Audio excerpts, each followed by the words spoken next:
રાહતના સારા સમાચારથી સૌથી મોટા રાહતના સમાચાર અને તે એ છે કે સત્તાવાર રીતે ચોમાસાની કેરળમાં થઈ ચૂકી છે એન્ટ્રી, એટલે કે હવે અન્ય રાજ્યોમાં પણ ચોમાસાનું કાઉન્ટડાઉન થઈ ગયું છે શરૂ। જી હા, વરસાદી માહોલના દ્રશ્યો હાલ કેરળ અને મેઘાલયમાંથી સામે આવી રહ્યા છે। મેઘાલયના ચેરાપુંજી આ બંને સ્થળેથી સામે આવ્યા છે દ્રશ્યો। એક તરફ કેરળમાં ચોમાસાએ ધમાકેદાર એન્ટ્રી કરી। આ વખતે જૂન પહેલા જ એટલે કે મેના અંતમાં જ વરસાદે કેરળવાસીઓને રાહત વર્તાવી છે, જ્યારે બીજા દ્રશ્યો મેઘાલયના ચેરાપુંજીમાંથી સામે આવ્યા છે કે જ્યાં છેલ્લા 24 કલાકમાં 26 ઇંચ જેટલો વરસાદ ખાબક્યો। જો કે અહીં ભારે વરસાદથી પરિસ્થિતિ થોડી ચિંતાજનક બની ગઈ છે। સૌથી પહેલા વાત કરીએ કેરળની, તો ભારતીય હવામાન વિભાગે આગાહી કરતા 30 મેની આસપાસ ચોમાસું કેરળમાં પહોંચે તેવી શક્યતા વ્યક્ત કરી હતી।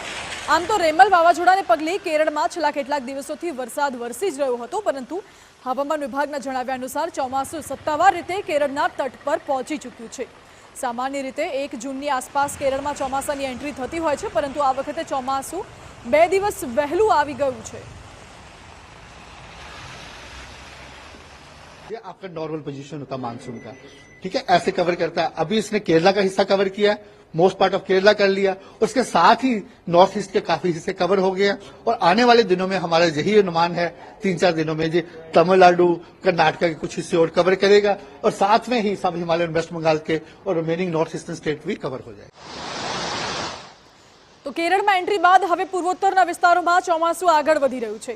જો કે વરસાદને પગલે કેરળના અનેક વિસ્તારોમાં ચિંતાજનક દ્રશ્યો પણ સામે આવી રહ્યા છે।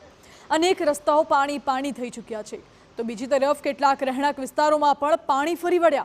પરંતુ સમયસર વરસાદને પગલે ખેડૂતોમાં ખુશીનો માહોલ પણ છે અને ચોમાસાની ગતિવિધિ જોતા ગુજરાતમાં 15 જૂનની આસપાસ ચોમાસાની એન્ટ્રી થાય તેવી શક્યતા પૂરેપૂરી છે।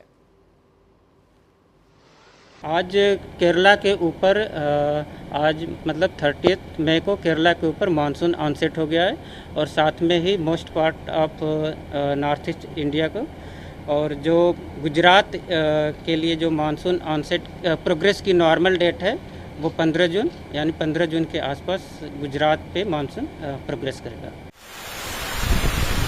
તો આ તરફ ચેરાપુંજીની વાત કરીએ। મેઘાલયના ચેરાપુંજીમાં પણ ધોધમાર વરસાદ ખાબક્યો છે। અહીં માત્ર 24 કલાકની અંદર 26 ઇંચ વરસાદ વરસી ચૂક્યો છે। ઉલ્લેખનીય છે કે છેલ્લા 72 કલાકથી પણ વધુ સમયથી ચેરાપુંજીમાં સતત વરસાદ ચાલુ છે। ભારે પવન સાથે વરસાદ વરસવાને લીધે જનજીવનને અસર પહોંચી છે। રસ્તાઓ પર પાણી ભરાઈ ગયા છે, તો કેટલાક વિસ્તારોમાં વીજળી પણ ગુલ થઈ ગઈ છે। જો કે બીજી તરફ વરસાદને પગલે ચેરાપુંજીમાં પ્રકૃતિ સોળે કળાએ ખીલી ઉઠી હોય તેવા દ્રશ્યો પણ સામે આવ્યા। આમ તો ચેરાપુંજી વિશ્વમાં સૌથી વધુ વરસાદ ધરાવતો વિસ્તાર ગણાય છે, પરંતુ છેલ્લા કેટલાક વર્ષોથી અહીં વરસાદના આંકડા ચોંકાવનારી હદે ઘટતા જોવા મળે છે।